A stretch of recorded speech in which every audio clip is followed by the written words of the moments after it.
CRRC SRI has developed an intelligent maintenance and inspection robot for rail vehicles, which is used to change the operation mode relying on manual routine maintenance.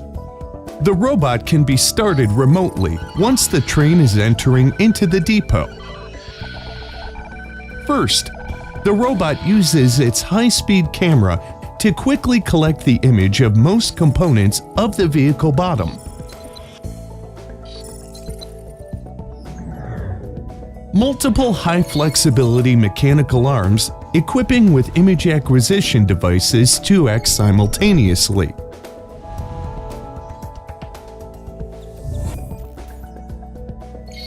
The mechanical arm has the ability to operate in complex spaces and can be used to detect the bogie in all directions. After collecting high-definition images of vehicle components, the robot can automatically identify vehicle faults by using the image algorithm of deep learning and feature recognition.